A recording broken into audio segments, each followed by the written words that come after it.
Hello everyone, రాణి గారి కథల విల్లుకి స్వాగతం. నేను మీ రాణి. వినయ్ నవ్వుతూ తన తలపై తల ఆనించి కళ్ళు మూసుకుంటాడు. వాళ్ళలా సంతోషంగా ఉండడం మొబైల్ కెమెరాలో బంధించి ఒక వ్యక్తి ఎవరికో సెండ్ చేశాడు. అవతలి నుండి ఓకే, ఇక వెళ్ళిపో అక్కడి నుండి అని రిప్లై రావడంతో ఫాస్ట్గా ఎవరి కంట్లో పడకుండా అక్కడి నుండి అతను జారుకుంటాడు. ఆఫీస్ చైర్లో ప్రశాంతంగా వెనక్కి వాలి ఆ ఫోటోలు చూస్తూ ఉన్న శౌర్య ముఖంపై క్రూరంగా ఒక నవ్వు మెదులుతుంది. అతని ఎదురుగా కూర్చొని కాఫీ తాగుతున్న మిథున్, ఇప్పుడేం చేయాలనుకుంటున్నావు శౌర్య అని అడుగుతాడు అనుమానంగా.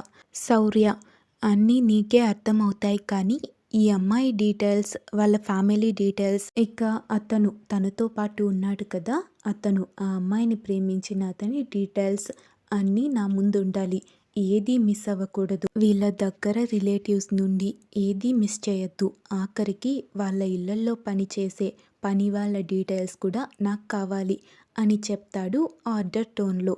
మిథున్ సరే అని చెప్పి అక్కడి నుండి వెళ్ళిపోతాడు. హాస్పిటల్లో వేదమ్మ, నువ్వు ఎంత రిస్క్ తీసుకుంటున్నావో నీకు తెలుస్తోందా? అలాంటి వాళ్ళకి ఎదురు వెళ్ళడం అంటే ఎంత రిస్క్. పైగా వాళ్ళు అని ఏదో చెప్పబోతుంటే వేద అతనికి అడ్డుపడి, వాళ్ళు మనుషులే కదా వినయ్, రాక్షసులు కాదు కదా, కొమ్ములేం లేవు కదా, కోర్స్ బుద్ధి విషయంలో రాక్షసులే. అతనికి ఉన్న అహంకారం బలుపుతో ఎదుటి వ్యక్తి ఇష్టాలు పట్టించుకోకుండా ఏకపక్ష నిర్ణయాలు తీసుకుంటే దానికి అందరూ కట్టుబడి ఉండాల్సిన అవసరం లేదు. పైగా ఇది ఒక్కరోజు 2 రోజులతో తీరిపోయే సమస్య కాదు. జీవితకాలం అప్సర అతనితో కలిసి ఉండాలి. చేసుకున్నవాడు మంచివాడైతే మాజీ ప్రేమను మర్చిపోగలడు ఏ మనిషైనా. అలా కాకుండా ఇలాంటి వాడు అప్సర భర్తగా వస్తే తను జీవితకాలం నరకం అనుభవించాలి. నువ్వు ఇంకేం ఆలోచించకు అప్పు, ఇక నువ్వు బయలుదేరు. నేను నిన్ను డ్రాప్ చేసి వచ్చి ఇక్కడ చూసుకుంటాను. ఎంతైనా ఆడపిల్ల ఈ టైం వరకు ఇలా బయట ఉండడం కరెక్ట్ కాదు అని చెప్తుంది అప్పు. కానీ వినయ్ని ఇలాంటి పరిస్థితుల్లో వదిలిపెట్టి వెళ్ళాలంటే మనసు రావడం లేదండి అంటుంది బాధగా అతన్ని చూస్తూ. వేద నిజమే, కానీ మీ ఫ్యామిలీ గురించి కూడా ఆలోచించాలి కదా అప్పు. ఎంతైనా కన్న వాళ్ళని అలా బాధ పెట్టకూడదు. ప్రస్తుతానికి నువ్వెళ్ళు. అలాగే ఇంకో విషయం, పెళ్ళి ఇష్టం లేదు అని మళ్ళీ నువ్వు చెప్పకు. జస్ట్ వాళ్ళకి నచ్చినట్టు ఉన్నావని వాళ్ళు నమ్మేట్టు ఉండడానికి ప్రయత్నించు. పెళ్ళికి ఇంకా 10 రోజులు ఉంది కదా, ఇప్పుడే మనం ఏదైనా ప్లాన్ చేసినా ఆ తర్వాత పెళ్ళి టైంకి ప్రాబ్లం సాల్వ్ చేసి నీ పెళ్ళి జరిగేలానే ట్రై చేస్తారు. ఎలాంటి భయాలు పెట్టుకోకు. నీ పెళ్ళి వినయ్తో జరగడం అనేది మాత్రం పక్కా, సరేనా? నేను చెప్పేది బాగా అర్థం చేసుకో. ఎలాంటి భయాలు పెట్టుకోకుండా వాళ్ళు ఏం చెప్తే అది చెయ్యి. పెళ్ళి నీకు ఇష్టం ఉంది అన్నట్టే నడుచుకో అని 1కి 2 సార్లుగా తను చెప్పాల్సింది చెప్తుంది అప్సర. సరే వేద గారు అని వినయ్ నుదిటిన కట్టిన బ్యాండేజ్ని చిన్నగా తడిమి, రెస్ట్ తీసుకో విన్ని, నేను రేపు మార్నింగ్ వస్తాను అని చెప్పి వెనక్కి తిరిగి చూస్తూనే అక్కడి నుండి బయటకు వస్తుంది. వేద స్కూటీ స్టార్ట్ చేసి రాపు అని పిలవడంతో బాధగానే తను వెనుక కూర్చుంటుంది. ఒక అరగంట తర్వాత ఇద్దరు అప్సర వాళ్ళ ఇంటి ముందు ఆగుతారు. అప్పు స్కూటీ మీద నుండి దిగి టైం చూస్తూ, అయ్యో టైం 10:30 దాటిపోయింది. మీరు ఒక్కరే వెళ్ళడం ఇబ్బంది కదా, నా కోసం వచ్చి అనవసరంగా మీకు ఇబ్బంది అని అంటుంది కాస్త బాధగా. వేద నవ్వి, నాకిదంతా మామూలే, న్యూస్ కవర్ చేయడానికి అని, ఏదైనా న్యూస్కి సంబంధించిన ఎవిడెన్స్ గ్యాదర్ చేయడానికి అని ఏ టైంలో అంటే ఆ టైంలో బయట తిరగడం నాకు అలవాటైపోయింది. నువ్వేం నా గురించి టెన్షన్ పడకు, ఓకే బాయ్ అని చెప్పి స్కూటీ టర్న్ చేసుకొని అక్కడి నుండి వెళ్ళిపోతుంది. అప్పు ఇంటి లోపలికి వెళ్ళడానికి గేట్ తీయగానే ఎదురుగా వాళ్ళ నాన్న కిరణ్ కనిపిస్తాడు. ఎందుకో అతన్ని చూడగానే కాస్త భయం అనిపిస్తుంది. అయినా కప్పిపుచ్చుకుంటూ, ఏంటి డాడీ ఇంకా పడుకోలేదా అని అడుగుతుంది అతని దగ్గరికి వెళ్తూ. కిరణ్, నా సంగతి సరే, ఇంతసేపైనా నువ్వెక్కడికెళ్ళావమ్మా అని అడుగుతాడు. అప్సర, ఫ్రెండ్ బర్త్డే పార్టీ ఉంటే వెళ్ళాను డాడీ, అక్కడే బాగా లేట్ అయిపోయింది.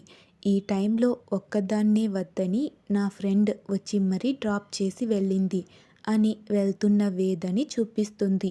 వేద స్కూటీ మీద అప్పు దిగడం కిరణ్ కూడా చూడడంతో దాన్ని పెద్దగా పట్టించుకోకుండా, సరే తల్లి, పెళ్లి పెట్టుకున్నాం కదా, ఇక మీదట ఇలా తిరగకు, అద్వైత్ గురించి నీకు తెలుసు కదా అని చెప్తాడు తన తలపై ప్రేమగా చెయ్యి వేసి నిమురుతూ. అప్పు, సరే డాడీ అని చెప్పి లోపలికి వెళ్తుంది. హాల్లోనే ఉన్న కావేరి వాళ్ళ ఇద్దరి మాటలు విని, హమ్మయ్య, ఇది దాని ప్రేమ సంగతి ఈయనకి చెప్పలేదు, ఎప్పుడు చెప్తుందో, అప్పుడు ఆయన దగ్గర నుండి నన్ను నేను ఎలా కాపాడుకోవాలో అని భయంగా అనుకుంటూ, అప్పు రా, భోజనం పెడతాను అని పిలుస్తుంది కూతుర్ని. అప్సర, వద్దు మమ్మీ, లేట్ నైట్ అయిపోయింది కదా, జ్యూస్ మాత్రం తీసుకురా, నేను రూమ్లో ఉంటాను అని తన రూమ్లోకి వెళ్ళిపోతుంది. జిఎం కంపెనీలో ఎంప్లాయీస్ అందరూ వెళ్ళిపోయి ఆఫీస్ మొత్తం నిశ్శబ్దంగా ఉంది. పై ఫ్లోర్లో ఉన్న శౌర్య కిటికీ దగ్గర నిలబడి తలుకుమని లైట్లతో మెరిసిపోతున్న సిటీని చూస్తూ ఉంటాడు. మిథున్ ఒక ఫైల్ పట్టుకొని ఆ రూమ్లోకి వస్తూ అలా ఒంటరిగా నిలబడి ఉన్న శౌర్యని చూసి చిన్నగా నిట్టూర్చి, నువ్వు చెప్పిన డీటెయిల్స్ అన్నీ తీసుకొచ్చాను అని ఆ ఫైల్ని టేబుల్పై పెడతాడు. శౌర్య మిథున్ దగ్గరకు వచ్చి చైర్లో కూర్చోగానే ఫైల్ ఓపెన్ చేసి చెప్పడం స్టార్ట్ చేస్తాడు. అద్వైత్ గురించి, వాళ్ళ ఫ్యామిలీ గురించి, వాళ్ళ బిజినెస్ గురించి నీకు తెలుసు కదా, వాళ్ళ కంపెనీలో one of the share holder Kiran కూతురే అప్సర అని అప్సర ఫ్యామిలీ ఫోటో అతని ముందు పెడతాడు. కిరణ్కి ఒక్కగానొక్క కూతురు కంటే కూడా అతనికి డబ్బు మీద ప్రేమ ఎక్కువే. ఆఫీస్లో చిన్న కంప్లైంట్స్ కూడా ఉన్నాయి ఇతని మీద. కిరణ్ వాళ్ళ నాన్న మహేంద్రకి చాలా సహాయం చేశాడు. అందుకే అతని గురించి తెలిసి కూడా చూసి చూడనట్టు వదిలేసి ఇంకా కంపెనీలో నుండి తీసేయకుండా ఉంచారు. వీడికి ఉన్న ఆశకు తగ్గట్టు అద్వైత్ ఏరి కోరి అప్సరను పెళ్లి చేసుకుంటానని చెప్పడంతో కోతికి కొబ్బరి చిప్ప దొరికినట్టుగా ఎలాగైనా ఈ పెళ్లి చేసేయాలి అని తొందరపడుతున్నాడు. ఇక అతని భార్య కావేరి గారు, ఈవిడ నార్మల్ హౌస్ వైఫ్, ఈవిడ గురించి పెద్దగా మాట్లాడుకోవడానికి ఏం లేదు. అప్సర ఫ్రెండ్ లహరి అనే అమ్మాయి వాళ్ళ ఇంట్లోనే వినయ్ రెంట్కున్నాడు. అలానే వాళ్ళ ఇద్దరి మధ్య ఫ్రెండ్షిప్ స్టార్ట్ అయ్యి లవ్గా మారి పెళ్లి చేసుకోవాలి అనే వరకు వచ్చింది. వినయ్ ఒక అనాథ, బాగా చదువుకొని ఉద్యోగం చేస్తున్నాడు. అప్సర కూడా సొంతంగా బిజినెస్ స్టార్ట్ చేయాలి అనుకుంటోంది. అది కంప్లీట్ అయిన తర్వాత మ్యారేజ్ కోసం ప్లాన్ చేయాలి అనుకున్నారు. అంతలోపల అద్వైత్ పెళ్లి ప్రపోజల్ పెట్టడం, పెళ్లి ఫిక్స్ చేయడం అంతా జరిగిపోయింది. 3 days బ్యాక్ వినయ్ తను అప్సర ప్రేమించుకున్న విషయం అద్వైత్కి చెప్పి కన్విన్స్ చేయాలి అనుకుంటే అతను వార్నింగ్ ఇచ్చి పంపించేశాడు. ఆ రోజు నైటే అతని మీద అటాక్ జరిగింది. ఇప్పుడు వినయ్ హాస్పిటల్లో ఉన్నాడు. అతనికి ఉన్న ఫ్రెండ్స్ వేదాక్షి, శివాని అని వాళ్ళ ముగ్గురి ఫోటోలు కూడా అతని ముందు పెట్టి, శివాని కూడా వినయ్లా అనాథ, ఇక ఈ అమ్మాయి వేదాక్షి, నువ్వు గుర్తుపట్టావా, DCA channel reporter, Shivani Vinay పెరిగిన అనాథాశ్రమం నడుపుతున్నది కూడా తనే అని మరొక ఫోటోని శౌర్య ముందు పెట్టి, ఇది ఆ ఆశ్రమం, చిన్నపిల్లలు, ముసలివాళ్ళు, మిడిల్ ఏజ్ పర్సన్స్, టోటల్గా 1000 మంది పైనే ఉన్నారు అని అతను చెప్పగానే, తను ఒక్కటే అంత పెద్ద ఆశ్రమం నడుపుతోందా అని అంటాడు. మిథున్, ఫండ్స్ కూడా మేనేజ్ అవుతాయి. వేద వాళ్ళ అమ్మగారు చిన్నప్పుడే చనిపోయారు. దానికి కరెక్ట్ రీజన్ నాకైతే తెలియదు. ఇంకా వాళ్ళ ఫాదర్ ఎవరు అనేది కూడా తెలుసుకోలేకపోయాను. తను అప్పటి నుండి వాళ్ళ రిలేటివ్స్ ఇంట్లోనే పెరిగింది. ఎవరో పిన్ని వరస అయ్యేవాళ్ళు అనుకుంటా అని వేద వాళ్ళ పిన్ని ఫ్యామిలీ ఫోటో అతని ముందు చూపెట్టి, ఆవిడకి ఒక కూతురు ఉంది. వేద కాలేజ్ చదివేటప్పుడు ఒక వ్యక్తిని ప్రేమించిందంట. ఆ పెళ్ళి పీటల వరకు వచ్చింది. కానీ లాస్ట్ మినిట్‌లో ఏం జరిగిందో తెలీదు. తన పిన్ని కూతురుతో అతని పెళ్ళి జరిగిపోయింది. అప్పటి నుండి వేద ఆ ఇంటి నుండి బయటకు వచ్చి సెపరేట్‌గా వేరే ఇల్లు తీసుకొని ఉంది. అలా వేద ఒంటరిగా ఉండడం ఇష్టం లేక శివాని కూడా ఆశ్రమం నుండి వచ్చేసి వేదతో పాటు కలిసే ఉంది. శివాని, వేదాక్షి బెస్ట్ ఫ్రెండ్స్ కంటే ఎక్కువ అక్కా చెల్లెళ్ళని చెప్పొచ్చు. ఒకే ఇంట్లో ఉంటున్నారు. ఒకరి కోసం ఒకరు ప్రాణం ఇవ్వమన్నా ఇస్తారు అని శివాని వేదను ఎలా కలిసిందో కూడా చెప్తాడు. అప్పటి వరకు ఏదో ఆలోచిస్తూ అతను చెప్పేదంతా వింటూ ఉన్న శౌర్య ఫోటోలో ఉన్న శివానిని తదేకంగా చూస్తూ ఉండిపోతాడు. మిథున్ అతని చూపుని గమనించి శౌర్య వింటున్నావా అని కాస్త గట్టిగా పిలిచేసరికి శౌర్య తేరుకొని చెప్పు అంటాడు చూపు మరల్చి. మిథున్ శౌర్యని చూసి ఒక చిన్న నవ్వు నవ్వుకొని మళ్ళీ అది పైకి కనపడనివ్వకుండా లోపలే దాచేసి ఆశ్రమంలో వాళ్ళందరికీ వేదాక్షి అంటే తల్లితో సమానం. చిన్న పెద్ద అనే తేడా లేకుండా అందరూ వేదమ్మ అని పిలుస్తారు. వినయ్ శివాని వాళ్ళు సంపాదించడం మొదలుపెట్టినప్పటి నుండి ఆశ్రమానికి చాలా సహాయం చేస్తున్నారు. అలా ఈ ముగ్గురి మధ్యన ప్రత్యేకమైన బంధం ఉంది. ముగ్గురు కూడా ఒకరికొకరు ఏమీ కాకపోయినా రక్త సంబంధం లేకపోయినా తోబుట్టువుల్లా ఉంటారు. ప్రస్తుతం అప్సర వినయ్ ప్రేమ విషయం, అద్వైత్ పెళ్లి ప్రపోజల్ గురించి తెలుసుకున్న వేద ఎలాగైనా ఆ పెళ్లి ఆపి వినయ్కి అప్సరకి పెళ్లి చేయడానికి ప్రయత్నిస్తోంది. వేదాక్షి న్యూస్ రిపోర్టర్గా జాయిన్ అయినప్పటి నుండి పోలీసులు కూడా పట్టుకోలేని ఎన్నో కేసులను సాల్వ్ చేసింది. మొన్నీ మధ్య చిన్నపిల్లల ట్రాఫికింగ్ చేస్తున్న వాళ్ళని రెడ్ హ్యాండెడ్గా పోలీసులకి పట్టించింది అని న్యూస్ వచ్చింది కదా, అది కూడా ఈ అమ్మాయి. ఏం చేసైనా తన ఫ్రెండ్ ప్రేమని పెళ్లి పీటలో ఎక్కించడానికి చూస్తుంది. ఆ విషయంలో చాలా కాన్ఫిడెంట్గా అప్సరకి వినయ్కి ధైర్యం చెప్పిందని వాళ్ళు హాస్పిటల్లో మాట్లాడుకోవడం విన్న ఒక నర్స్ ద్వారా తెలిసింది. హమ్మయ్య, అన్నీ చెప్పేశాను కదరా, పిన్ టు పిన్ నువ్వు అడిగిన అందరి గురించి చెప్పాను అని టేబుల్ మీద ఉన్న వాటర్ తీసుకొని గటగట తాగేస్తాడు. శౌర్య అవన్నీ చెక్ చేసి, సో మన చేతికి మట్టంటకుండా వాడు పరువు పోయే పని ఈ అమ్మాయి చేస్తుంది అంటావు అంతేనా అని అడుగుతాడు. మిథున్ 100% నాకు అలానే అనిపిస్తోంది. ఎవరో తెలియని అనాథల కోసమే ప్రాణం అట్టేసింది. అలాంటిది తన స్నేహితుల కోసం ఇంకెంత చేస్తుంది అని చెప్తాడు తెలియకుండానే వేదపై కలిగిన నమ్మకంతో. శౌర్య కన్నింగ్గా నవ్వుతూ, సో వాడికి ఒక ప్రాబ్లం మన హ్యాండ్ లేకుండానే క్రియేట్ అవుతుంది అన్నమాట. ఆ ప్రాబ్లం తీర్చుకునే లోపల మరొక ప్రాబ్లం మనం సృష్టిస్తే ఒడ్డున పడ్డ చాప పిల్లల గిలగిలా కొట్టుకుంటాడు అని అంటాడు ఈసారి వేదాక్షి ఫోటో పరిశీలనగా చూస్తూ.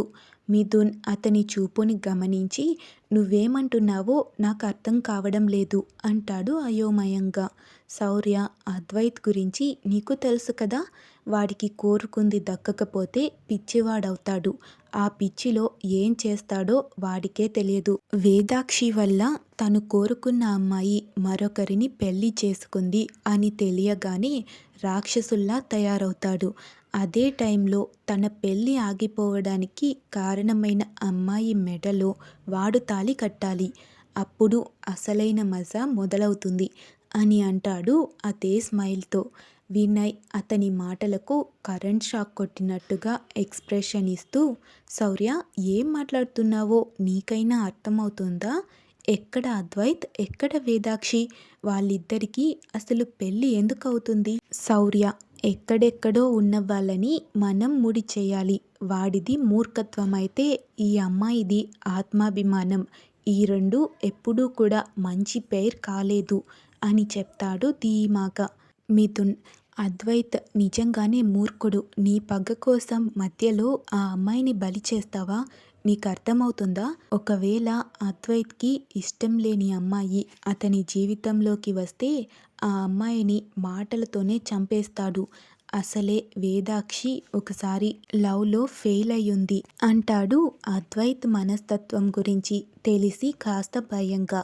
శౌర్య తెలుసు everything fire in love and war. చెప్పాను కదా, మూర్ఖత్వానికి ఆత్మవిశ్వాసానికి ముడిపడితే ఆ ముడి ఎవ్వరూ ఆర్పలేని మంటగా మారుతుంది. ఆ మంట అయినా నా గుండె మంటని కాస్తైనా చల్లారుస్తుందేమో. మనమేం చేయనవసరం లేదు. వాళ్ళను ఫాలో అవుతూ ఉండు. ఎప్పుడు ఏం చేస్తున్నారో నాకు చెప్పు అని అక్కడి నుండి వెళ్ళిపోతాడు. మిథున్ బాధగా వేద ఫోటో వైపు చూస్తాడు. వేద సాల్వ్ చేసిన కేసులు చూసి తనపై ఒక రకమైన గౌరవం, అభిమానం ఏర్పడింది అతనికి. ఇప్పుడు అన్యాయంగా తన లైఫ్ ఇబ్బందుల్లో పడుతుంది అని బాధపడుతున్నాడు మిథున్. సో అర్థమైంది కదా, మన వేదని బాధల పాలు చేయాలని కంకణం కట్టుకున్నాడు ఈ శౌర్య. ఇది ఎక్కడికి దారితీస్తుందో. అప్సరా వినయ్ల పెళ్ళి వేద అనుకున్నట్టుగానే చేయగలుగుతుందా? ఇంట్రెస్టింగ్గా సాగే ఈ కథ మిస్ అవ్వకూడదు అనుకుంటే ఛానల్ ఫాలో అయిపోండి. అలాగే స్టోరీ నచ్చితే లైక్ చేసి హైప్ ఇచ్చేయండి. See you in next part.